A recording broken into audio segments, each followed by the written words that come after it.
Saudara, diberitakan kelompok bersenjata serang gereja dan sinagog di Dagestan, Rusia. Sejumlah orang tewas. Apa saja yang diketahui sejauh ini?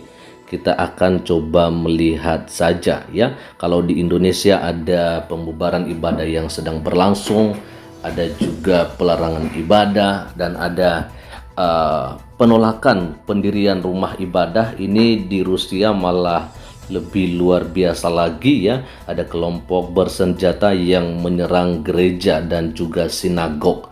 Kita akan coba melihat, ini dia terbaru ya, 24 Juni 2024.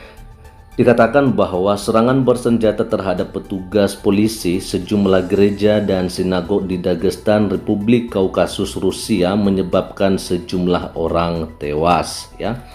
Orang-orang bersenjata menargetkan serangan di kota Derben dan Makakala ketika ada peringatan Hari Pentakosta oleh Gereja Ortodoks pada hari Minggu 24 Juni 2024 waktu setempat. Lalu kemudian dikatakan bahwa korban tewas termasuk setidaknya 15 petugas polisi, seorang pendeta, dan seorang penjaga keamanan.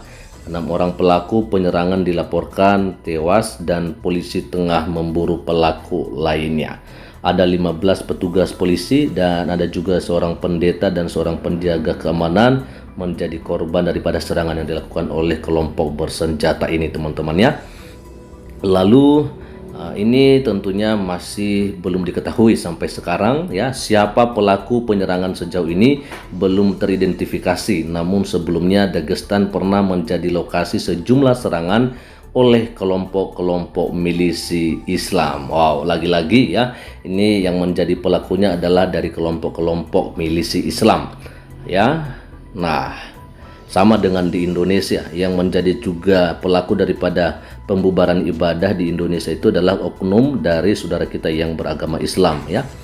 Dikatakan bahwa ada 2 gereja dan 2 sinagog menjadi sasaran pada hari Minggu yang lalu yang mengakibatkan seorang pendeta gereja Ortodoks terbunuh ya di Makakala, kota terbesar di Dagestan. Pemimpin Republik Dagestan Sergei Melikov menyebut sebanyak 15 anggota kepolisian tewas dalam serangan tersebut ya. Video rekaman video yang diunggah di media sosial memperlihatkan orang-orang yang mengenakan pakaian hitam menembaki mobil polisi sebelum konvoi kendaraan layanan darurat tiba di lokasi kejadian. Ini tadi saya lansir dari BBC News Indonesia ya. Oke, dikeluarkan pada tanggal 24 kemarin ya. Di Derben, wilayah yang dihuni komunitas Yahudi kuno, orang-orang bersenjata menyerang sebuah sinagog dan sebuah gereja yang kemudian dibakar. Wow, ini ngeri juga ya teman-teman ya. Nah, lalu kemudian sementara di desa Sergokal sebuah kendaraan polisi diserang. Polisi telah menahan Magomed Omarov, kepala distrik Sergokalinsky yang terletak di dekat Makakala ya. Ini dilakukan menyusul laporan bahwa 2 anaknya termasuk di antara mereka yang melakukan serangan pada hari Minggu ya. Dan kemudian juga dikatakan bahwa Dagestan adalah merupakan salah satu wilayah termiskin di Rusia, adalah republik yang mayoritas penduduknya beragama Islam. Oke ya. Ini lagi-lagi soal mayoritas ya teman-temannya.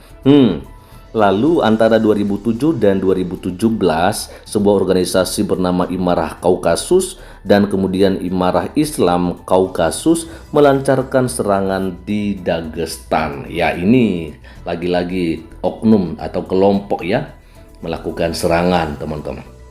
Lalu dikatakan mereka juga melakukan serangan di sejumlah republik tetangga Rusia, yaitu Chechnya, Ingushetia, dan Kabardino-Balkaria ya. Menyusul serangan di gedung balai kota Krakus dekat Moskow pada Maret silam, pihak berwenang menuduh Ukraina dan negara-negara barat, meskipun kelompok yang menyebut sebagai negara Islam atau ISIS ya mengklaim serangan tersebut. Ya, Lalu kemudian ya ketika itu Presiden Vladimir Putin menegaskan bahwa Rusia tidak menjadi sasaran serangan teroris oleh kelompok fundamentalis Islam karena Rusia menunjukkan contoh unik dari keharmonisan antar agama dan persatuan antar agama dan antar etnis ya. Namun, 3 bulan lalu Dinas Keamanan Dalam Negeri Rusia yaitu FSB melaporkan bahwa mereka telah menggagalkan rencana ISIS untuk menyerang sebuah sinagog di Moskow. Oke, lalu sejak invasi besar-besaran Rusia ke Ukraina, masyarakat Rusia meyakini bahwa musuh utama mereka adalah Ukraina dan negara-negara barat. Ini adalah pesan yang sepertinya enggan diubah oleh pihak berwenang Rusia guna menghindari keraguan publik terhadap narasi resmi tersebut. Nah, itu dia ya teman-teman ya. Memang kalau kita melihat akhir-akhir ini bahwa seringkali yang menjadi sasaran daripada kekerasan hari-hari ini adalah saudara-saudara kita yang tergolong miskin, yang tergolong minoritas ya, dan pelaku-pelakunya tentunya mereka-mereka yang mayoritas ya. Di Indonesia juga terjadi yang seperti begitu.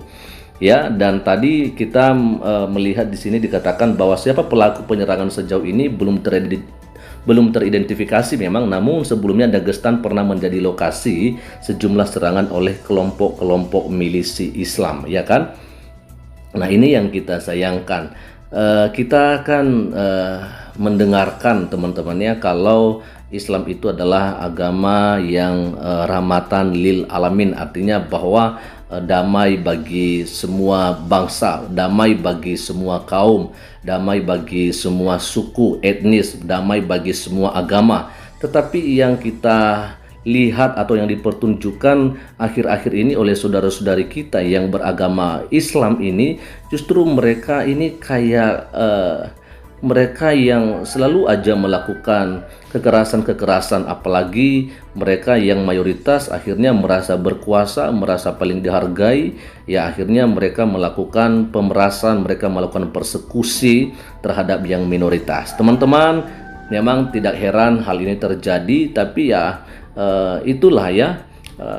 Kita pikir kalau misalnya sudah diklaim sebagai agama yang rahmatan lil alamin, maka tentunya yang kita harapkan ya mereka ini boleh berdamai bagi semua orang ya.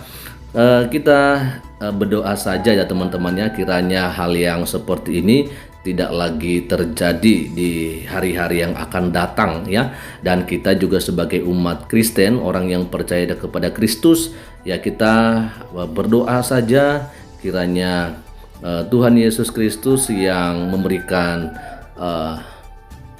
ya kekuatan kepada mereka yang akhirnya harus ditinggalkan oleh anggota keluarga mereka yang menjadi korban jiwa daripada serangan ini ya, dan kiranya Roh Kudus juga menjamah setiap mereka yang menjadi pelaku daripada serangan ini, dan mereka boleh bertobat dari hal-hal yang tidak kita inginkan, tentunya kejahatan-kejahatan yang seperti ini. Teman-teman, sekian saja dulu untuk kesempatan ini, dan kiranya Tuhan Yesus Kristus memberkati kita semua. Shalom, assalamualaikum warahmatullahi wabarakatuh.